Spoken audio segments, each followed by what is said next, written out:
국무총리 후임 인선에 대해서 여러 뉴스들이 나왔고 말들이 다양했죠.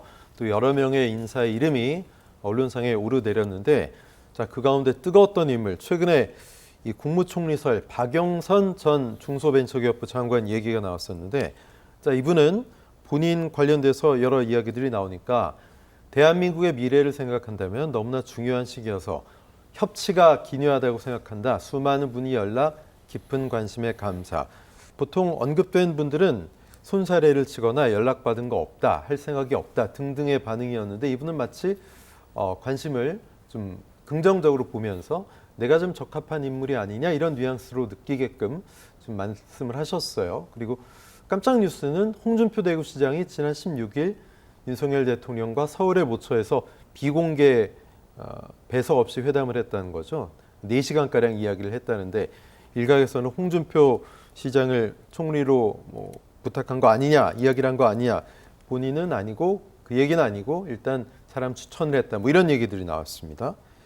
김도현 평론가, 일단 박영선 전 장관 총리설 어떻게 보세요? 그래서 이제 보통 그 국무총리 정도 되는 인물에 대한 인사가 진행될 때는 상당히 좀 극비리에 진행을 하고 복수의 후보자를 두고 검토를 하는 게 일반적이죠. 근데 이제 여기에 왜 인사 관련된 후보와 하마평이 거론될 때는 저는 두 가지라고 봅니다. 첫 번째는 진짜 이 인물이 민심을 관통할 수 있을까라고 하는 민심을 좀 이른바 간보게 한다, 떠보게 한다라는 어떤 관점에서 언론에 흘리기도 하고, 또 다른 관점에서는 도저히 이 인물은 대통령의 선택일지라도 정당과 지지자가 도저히 수용할 수 없는 인물이다라고 해서 그 인물의 낙점을 회방 혹은 어떻게 좀 낙마용으로 이 언론에 흘리기도 하는데, 이번 박영선 전 민주당 의원 같은 경우는 그 후자가 아닌가. 결국 정당에서, 그러니까 국민의힘 입장에서 본다 그러면 경험칙상 뭔가 원칙이 흔들리고 그 흔들리는 원칙 하에서 남아있는 국정을 제대로 운영해왔던 전례가 없다.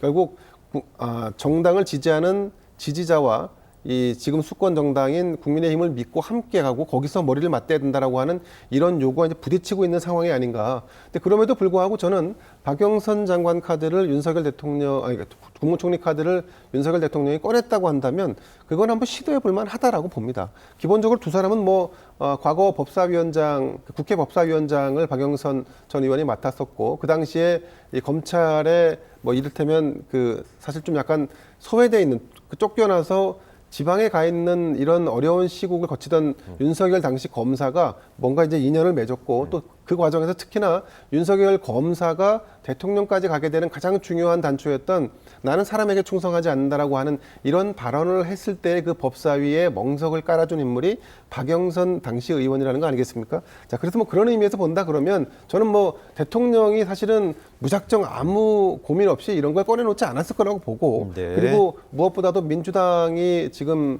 국회를 다시 장악한 상황에서 인사청문회를 통과시킬 수 있는 인물을 가장 우선순위에 두고 대통령이 아마 고민을 했을 겁니다.